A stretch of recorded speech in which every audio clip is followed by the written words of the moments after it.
He's worried about global warming, which a lot of people think is a hoax. Je suis de retour pour anéantir l'escroquerie climatique. L'éco-anxiété. Non, l'homme n'est pas le seul responsable des dérèglements climatiques. Le doute autour des changements climatiques se propage de partout depuis plusieurs années. Alors, j'ai décidé de comprendre et de me renseigner. Est-ce que vous me croirez si je vous dis qu'aujourd'hui, plus de 35% des Français seraient climato-sceptiques ? Le climat, c'est probablement l'enjeu numéro 1 de notre époque. Pourtant, le complot semble frapper à toutes les portes. Pourquoi êtes-vous sceptique ? Mais sinon, je ne serais pas un scientifique, enfin. Les influenceurs, même les plus modérés, émettent des doutes. Il a déjà fait beaucoup plus chaud sur la Terre. Et le phénomène augmente d'année en année. Comment cela est-il possible ? Comment se fait-il qu'à l'heure où l'on entend partout que le réchauffement climatique nous mène droit dans le mur, le doute s'accroît toujours plus ? Eh bien mes amis, avec Vince de l'excellente chaîne Limite qui vulgarise les thématiques autour des limites planétaires, on a mené l'enquête. Il est donc l'invité de qualité de cette vidéo. Salut Orient, salut tout le monde, bonjour à tous. Laissez-nous vous raconter comment aujourd'hui une grande partie de la population est amenée à devenir climato-sceptique.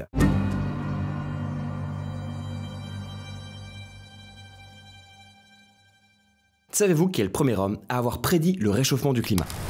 C'est lui, Svante Arrhenius, et on est en 1896. Il déclare que nos émissions de CO2 vont tout simplement mener au réchauffement du climat. Seulement voilà, il était content. Il pensait qu'il y aurait moins de froid en hiver, et habitant en Belgique, nous comprenons son point de vue. Mais les premières vraies projections précises, elles apparaissent à la fin des années 70, et les prédictions sont déjà claires. Elles annoncent des effets environnementaux dramatiques à venir avant l'année 2050. Certains ne voient pas ça d'un très bon œil.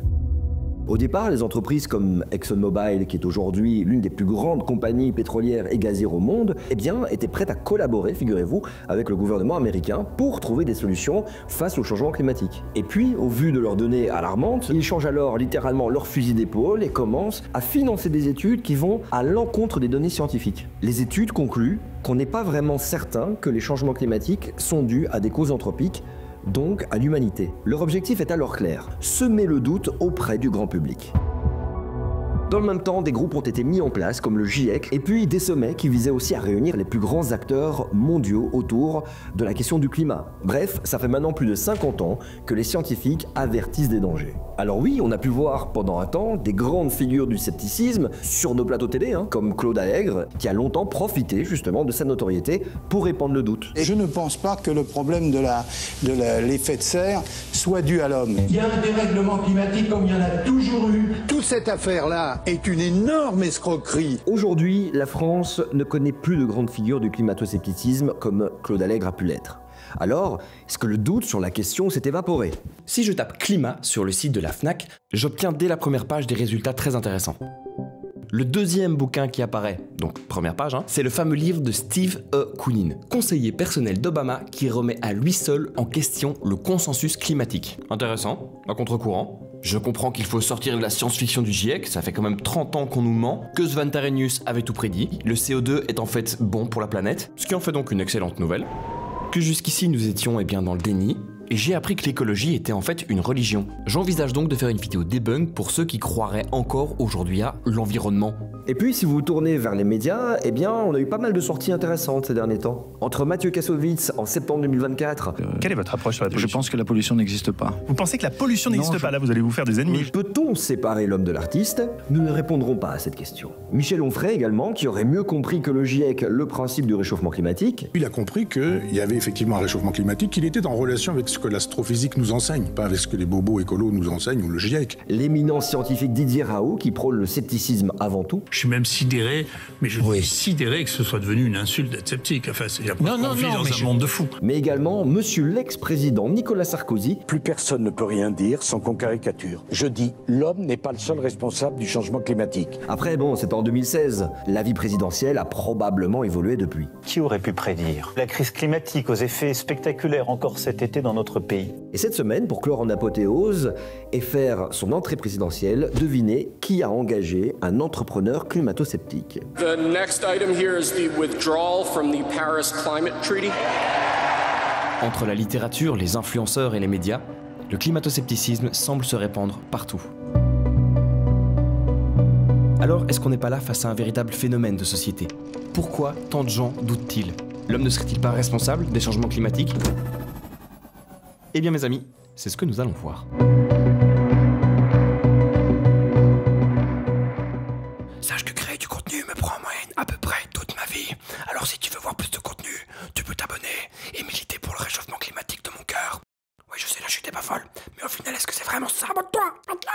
a donc commencé nos recherches. Et pour bien comprendre ça, il faut avant tout comprendre ce qu'on entend quand on parle de climato-scepticisme. On s'est alors tourné vers la définition de la littérature scientifique, la zététique. Et ce qu'on voit, c'est qu'il y a deux possibilités. La première, où l'on réfute ou on met en doute l'existence même des changements climatiques. On est un peu plus proche du complot, ils n'y croient pas, hein. On les appelle les dénialistes, ou ceux qui disent que les activités humaines ne sont pas la cause principale des changements climatiques. Et ce qu'il faut avant tout comprendre, c'est que la team dénialiste, elle n'est pas si importante que ça. Prenons le sondage de 2023 de l'ADEME, et on peut voir qu'en 2023, seulement 3% de la population française pense qu'il n'y a pas de réchauffement climatique. 5% des Français n'ont pas d'avis. Et pour ceux qui pensent qu'il y a actuellement un changement climatique, mais qu'il est dû à un phénomène naturel, comme la Terre d'ailleurs on a toujours eu dans son histoire, eh bien la barre, elle grimpe directement à 28%. Ce qui nous donne au total un résultat d'environ 36% de personnes sceptiques. Pour les autres instituts, eh bien on dirait que la barre est même encore plus élevée. Par exemple, celle de la fondation Jean Jaurès, où 34% hésitent et ne savent pas si c'est dû à l'homme ou un phénomène naturel, et compte au total 46% de sceptiques.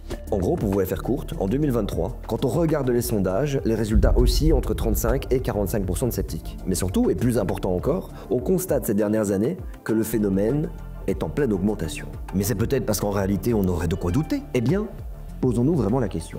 Et pour ça, j'ai eu l'occasion de pouvoir interviewer François Gemène sur la question. Et François, c'est quand même une référence. Aujourd'hui, il est professeur à HEC, directeur de l'Observatoire Hugo et auteur principal du 6e rapport du GIEC. Rien que ça. Est-ce qu'aujourd'hui, on peut douter de la cause de l'homme dans le réchauffement climatique ? Il est légalement permis d'en douter, évidemment. On a le droit de douter de tout. On a le droit de douter de la rotondité de la Terre. Néanmoins, il y a un consensus scientifique qui est extrêmement fort sur le fait que le changement climatique est bien réel. Et il faudrait sans doute vivre dans une grotte aujourd'hui pour ne pas réaliser que le changement climatique produit déjà ses effets. Que beaucoup de gens, y compris de gens rationnels, sensibles à l'action climatique, convaincus de la nécessité contre le changement climatique, pensent qu'il y a une part naturelle et une part due aux activités humaines. Et le dernier rapport du GIEC est formel, et donc la science sur ce sujet est formelle, sur le fait que le changement climatique actuel est dû à 100% aux activités humaines. Alors, comment se fait-il qu'une grande partie de la population décide de s'abstraire du consensus scientifique ? Quand on sait que la population n'a jamais viré au dénialisme pur et simple, ou même au complotisme. Que l'on voit qu'on n'a plus du tout de grandes figures du climato-scepticisme à l'image de Claude Allègre. Mais surtout, que ce phénomène augmente. Eh bien, c'est probablement parce qu'aujourd'hui, le climato-scepticisme ne joue plus du tout sur le même terrain et avec les mêmes règles du jeu que par le passé. Alors, nous remontons jusqu'aux causes profondes.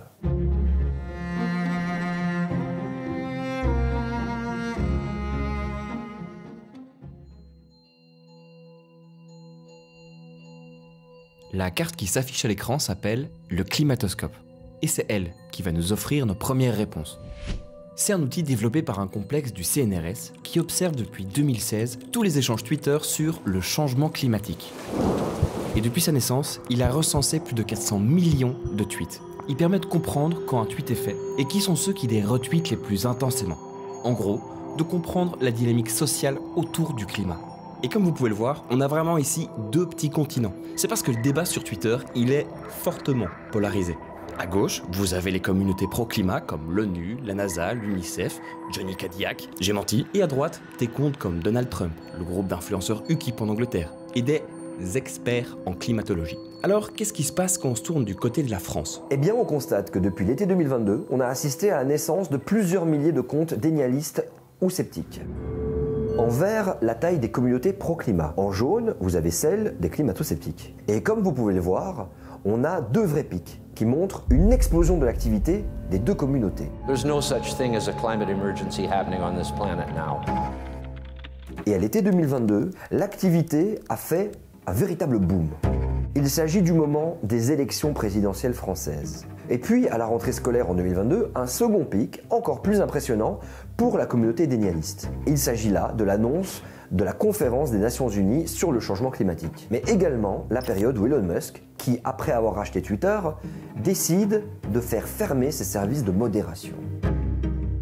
La communauté dénialiste atteint alors la dizaine de milliers de comptes actifs et ce qu'on constate, c'est que les communautés sceptiques ne sont pas vraiment disparates. On constate que ces narratifs générés par les climato-sceptiques, eh bien, ils sont rédigés par l'activité de quelques comptes précis au sein de cette communauté dénialiste. Comme si une petite poignée de gens influençaient et manipulaient l'opinion du peuple. Un scénario quasiment complotiste, vous me diriez. Cela même réalisé par les complotistes. Ils sont forts, très forts.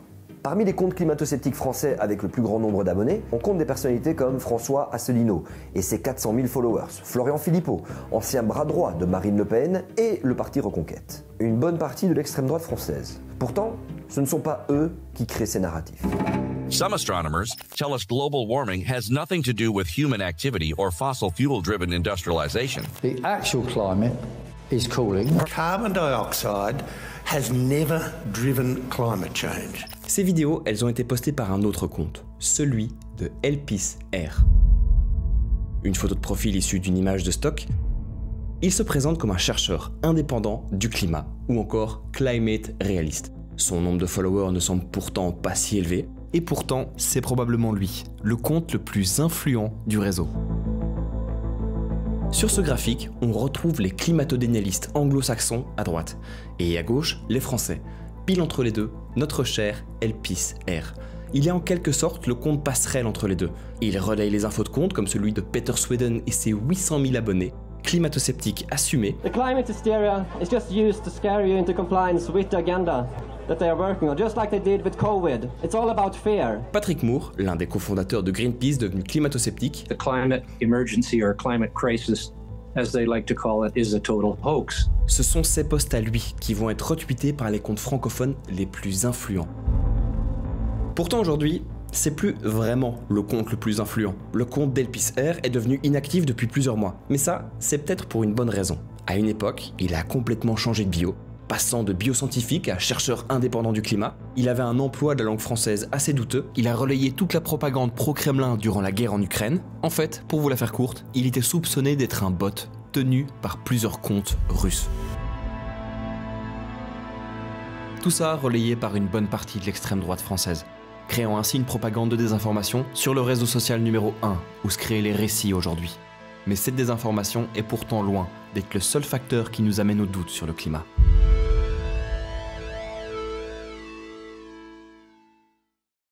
Le climato-scepticisme moderne n'a rien à voir avec celui des années 70. Les lobbies industriels, qui par le passé instillaient le doute, aujourd'hui multiplient littéralement leurs annonces pour souligner leurs engagements en faveur de l'environnement. Et en France, on ne dispose pas de chaîne de télévision aussi importante que Fox News, qui a plusieurs fois nié les causes anthropiques sur le changement climatique. There is no climate crisis. Mais alors, comment est-ce que la question climatique est abordée aujourd'hui au travers des médias, à commencer par la télévision? Eh bien, d'après Climat Média, les 13 millions de personnes qui regardent le JT sont exposées environ à 3% de reportages sur les changements climatiques. En effet, c'est pas énorme du tout. Et si on se tourne vers la radio, eh bien France Inter, avec le meilleur score, donc environ 1,3% du temps dédié à ces sujets. Pour RTL, on est à 0,9%. Et puis pour RMC, on oscille plus ou moins autour des 0%. Les conséquences, c'est que le sujet environnemental est en fait relégué au second plan, voire même au 3e, 4e, 5e, 6e, voire même on n'en parle pas. Et le message indirect qui est alors envoyé aux spectateurs, eh bien c'est que l'environnement n'est pas un sujet prioritaire comparé aux autres. Durant l'année 2022, lors du débat des élections présidentielles, c'était environ 11% du temps qui était consacré au sujet du climat. Les sujets lui étant passés devant étant l'Europe, l'immigration, la sécurité, des sujets habituellement prioritisés par les partis de droite et d'extrême droite. Le scénario s'est reproduit avec les européennes de 2024.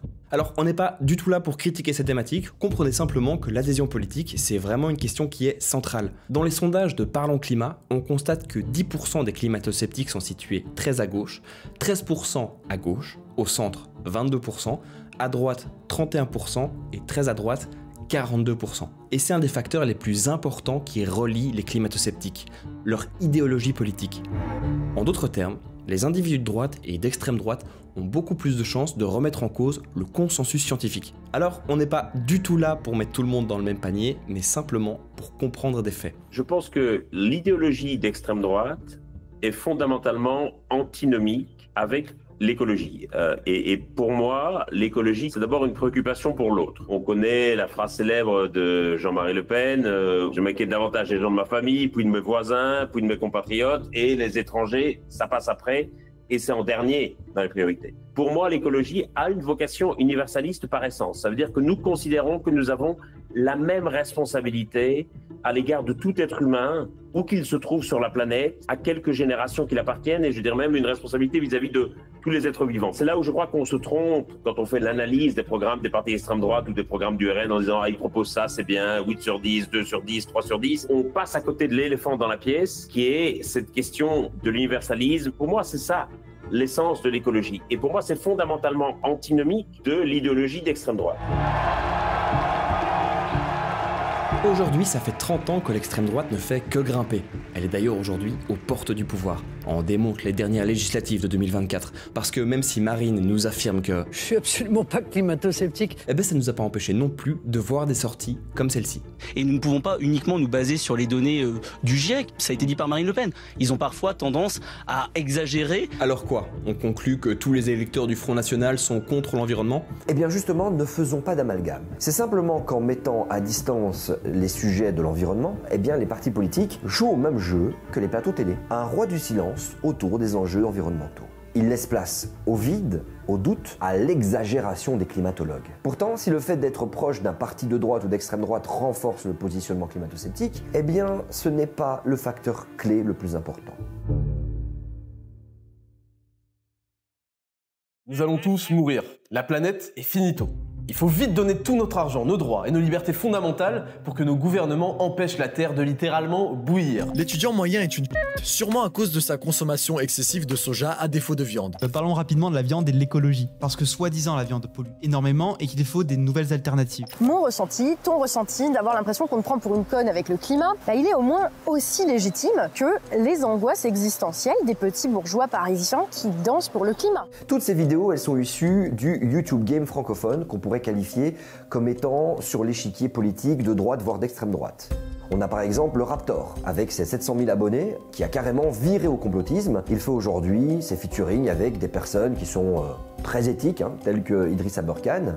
D'ailleurs, Vince a sorti avec le réveilleur le debunk de l'année. Allez voir, le Raptor glousse encore. Merci Orion. Et puis on a également Valek, 500 000 abonnés. Stéphane Edouard, 400 000. Et si on peut nous reprocher d'avoir sélectionné uniquement les pires extraits, eh bien c'est parce qu'on n'en trouve pas ou quasiment pas des vidéos qui justement sensibilisent autour des questions environnementales.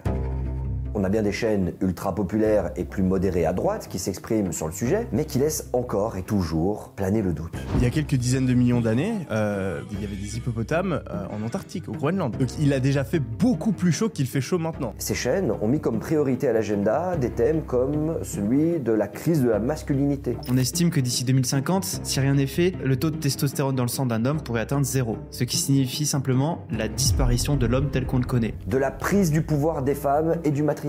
On va pouvoir mettre au clair le mystère du nouveau matriarcat au XXIe siècle. En gros, ils parlent tous du déclin de la société. Un déclin qui ne passerait alors là absolument pas du tout par la question environnementale. Parce que si on vous disait que l'un des facteurs qui relie fortement les climato-sceptiques était le fait d'être plus à droite, eh bien la raison numéro 1 qui les relie, c'est la non-sympathie pour les mouvements écologistes. C'est le point le plus fort qu'ont en commun les sceptiques, une non-sympathie qui s'exprime parfois sous forme de haine sur YouTube. Et cette colère grandissante, avant de vous insurger et de croire qu'elle est le fruit de la haine bête et méchante, eh bien il faut avant tout la comprendre. Parce que c'est elle qui mène et qui touche les causes profondes du climato-scepticisme. Je pense que ce qui explique aussi, comme la montée du climato-scepticisme, c'est aussi parfois le sentiment que le discours sur le climat est un discours moralisateur et culpabilisant. Mes amis, nous commençons enfin ici à mieux comprendre. Depuis votre naissance, vous avez été habitué à un mode de vie, à des valeurs, à une culture. Lorsque pendant des années, vous avez été habitué à un mode de vie, que votre repas familial a souvent, voire toujours été accompagné d'un certain type de produits, comme par exemple de la viande ou des produits importés, que vous aimiez partir en vacances à l'étranger, eh bien ces habitudes, elles vous ont vu grandir. Et à l'époque, vous n'y voyez peut-être sincèrement pas de mal. Ils vous ont en quelque sorte construit et forment même probablement qui vous êtes aujourd'hui. Alors, quand on vient déroger ces valeurs, qui pourtant pouvaient vous sembler positives au premier abord, eh bien on est amené à une remise en question inconfortable, puisqu'elle touche presque à l'identité. Quand les mouvements écologistes vous pointent du doigt, vous et vos petites habitudes, comme premiers responsables de la catastrophe, quelle serait votre réaction? We are in the beginning of a mass extinction, and all you can talk about is money and fairy tales of eternal economic growth. How dare you? Ces accusations mènent en fait à un sentiment de culpabilité, mais également et surtout à une réaction d'autodéfense, à un retour de flamme des individus qui rejettent les arguments et se replient sur leurs croyances initiales. Ces mêmes écologistes deviennent alors perçus comme les instigateurs d'un mouvement politique accusateur, moralisateur, énervant. Parlons Climat a réalisé des témoignages sur le sujet, qui ont ici été lus et rejoués pour la vidéo. L'écologie, c'est censé être positif, quoi.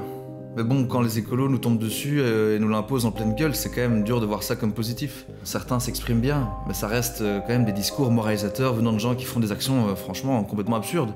On ne nous fera pas croire que bloquer le périph' ou foutre en l'air des vues tableaux, ça va sauver la planète. À la base, l'écologie c'est une bonne chose, mais bon, les écolos comme Sandrine Rousseau là, ils desservent la cause, c'est dommage. Le fait de se sentir stigmatisé engendre une peur et une colère de voir sa liberté restreinte. Moi je fais de la moto depuis que je suis tout petit, motocross et tout ça, j'en ai toujours fait dans un parc qui est à côté de chez moi. Et récemment j'ai participé à la réunion qui visait à revoir la charte du parc. Et on nous a interdit l'accès au parc à tous les motards, à tous les véhicules motorisés. Moi, j'étais plutôt pour la ligne précédente du parc, qui était plutôt dans l'incitation, dans la pédagogie autour des sujets écologiques. Et là, maintenant, je trouve qu'on arrive dans une version très répressive de l'écologie. Et ajouter à ça le fait que le défi climatique paraisse immense, que l'on se sente minuscule, impuissant. J'ai rien contre le fait de faire des efforts, mais j'ai pas l'impression que ça change grand chose en fait. Quand je vois mon voisin qui remplit 5 fois sa piscine dans l'année, je me dis est-ce qu'on peut vraiment avoir un impact pour changer ça? Alors vous l'aurez compris, le scepticisme tient avant tout au biais humain. C'est une réaction face à nos peurs, une réaction de colère face à l'idéologie du camp d'en face. L'idée n'est pas non plus d'excuser cette attitude de déni, mais simplement de mieux la comprendre. Parce qu'il faut aussi pouvoir entendre que de l'autre côté, si une partie de la population appelle à devoir changer ses habitudes, ce n'est absolument par plaisir ou par idéologie. Qui aurait vraiment le souhait d'être restreint dans ses libertés ? De devoir changer ses habitudes de consommation, de ne plus prendre l'avion, de littéralement changer son alimentation, tout ça par pur plaisir. Personne. Si les écologistes réagissent, ce n'est pas par idéologie ou par sentiment d'appartenance à une religion, comme certains voudraient bien le sous-entendre. Non, c'est parce que le consensus scientifique est clair. Le défi auquel nous devons faire face est absolument immense. Il est générateur d'anxiété, ou plutôt d'éco-anxiété. Mais seulement voilà, le cri d'alerte poussé par les uns semble résonner comme une accusation dans les oreilles des autres. Et on se permet dès lors de faire des procès d'intention sur des personnes qui alertent sur le changement climatique et les limites planétaires. Alors qu'en fait, c'est simplement que ces gens-là, potentiellement, s'inquiètent pour leurs enfants, s'inquiètent pour les gens, s'inquiètent pour vous. Le fossé se crée alors entre les deux camps qui finissent, littéralement, par se pointer du doigt et se détester. Deux camps qui, pourtant, avancent dans le même bateau.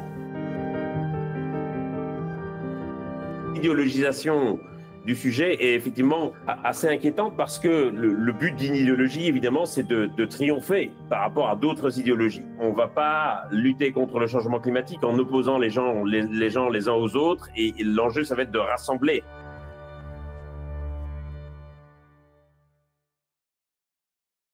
Assez peu de sceptiques au final sont ce qu'on appelle des climatiques durs, des gens qui sont contre la lutte pour le climat. Parce qu'en réalité, dans les climato-sceptiques, seulement un tiers d'entre eux sont ce qu'on appelle des climato-sceptiques mous. Et même si le terme est pas très sympa, un tiers d'entre eux croient en la véracité scientifique des faits. Ils savent juste pas très bien si c'est dû à l'homme, si c'est dû à un phénomène naturel. Et plus de la moitié des climato-sceptiques sont ce qu'on appelle des climato-sceptiques lésés, c'est-à-dire qu'ils ressentent une culpabilité, qui ont l'impression qu'on essaie de restreindre leur liberté. Ce que ça signifie, c'est que les climato-sceptiques ne sont pas du tout les ennemis du climat. La sensibilisation n'est pas impossible, ça reste la deuxième préoccupation des Français.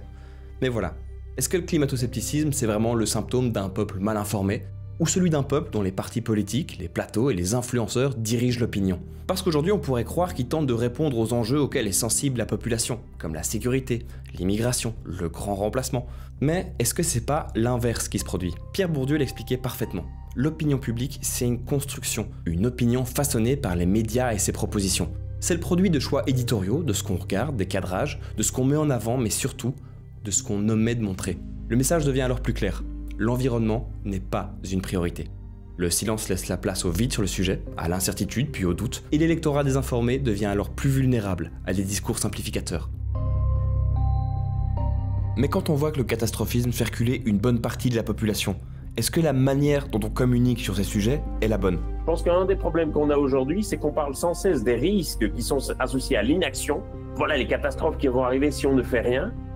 Mais on ne parle pas assez des bénéfices qui sont liés à l'action. Pourquoi est-ce qu'on a intérêt à agir? Je disais même que il faudrait peut-être parler moins de climat quand on parle de transition, parce qu'aujourd'hui, c'est un sujet qui va agir un peu comme un voyant et qui va répulser une partie des gens, alors que c'est des gens qui, par ailleurs, seraient sans doute tout à fait d'accord de s'engager dans la transition, mais qui, simplement parce que ça va apparaître comme un marqueur idéologique, vont s'en détourner. De façon surprenante, les électeurs d'extrême droite se sentent aussi concernés par le changement climatique, mais par contre, on ne les embarque pas dans la lutte contre le changement climatique parce qu'ils vont avoir l'impression, en quelque sorte presque, de trahir leur camp.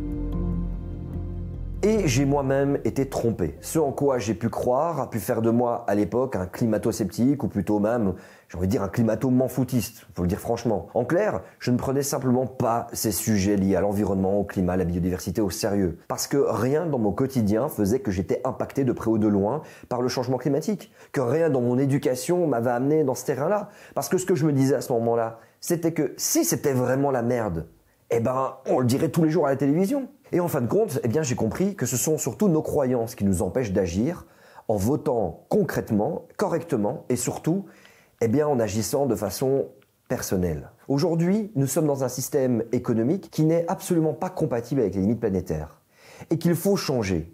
Et toucher à ce qui nous a apporté la vie que nous menons aujourd'hui, eh bien, forcément, ça provoque des réactions hostiles. C'est de la réactance. Je suis moi-même passé par là. Mais ma conclusion, c'est que le passé appartient au passé et qu'il n'y a absolument aucune honte à changer d'opinion et à se sensibiliser. Vous comprenez bien, apprendre à comprendre des sujets comme celui de l'environnement, se fier à la parole d'experts, émettre un avis critique, est-ce que c'est pas un des enjeux cruciaux de notre époque? Parce que c'est à ce titre que j'ai créé cette chaîne. Et je pense que l'esprit critique doit être appris à l'école. C'est pas juste un truc de Z fou qui voit la science infusée dans tous les pans de la société. Et moi, je remercie Vince pour sa présence et son soutien sur la chaîne. C'est hyper important pour moi. Si vous voulez aller plus en profondeur dans ce sujet, mais surtout, allez voir sa chaîne. Vous allez avoir de quoi manger toute la nuit. Et puis, merci pour votre soutien. Vous êtes 10 000. 10 000. 10 000. L'année passée, je remerciais ma maman. Salut maman. L'autre jour, elle m'a appelé et elle m'a dit « Mais tu parles plus de moi ?» Si jamais elle parle vraiment comme ça, c'est terrible. Alors abonnez-vous, et moi je vous laisse la vidéo sur l'ostéopathie. J'espère que vous allez aimer. Merci Orion. Ciao tout le monde, à bientôt et abonnez-vous à sa chaîne. Je vous aime! Vraiment?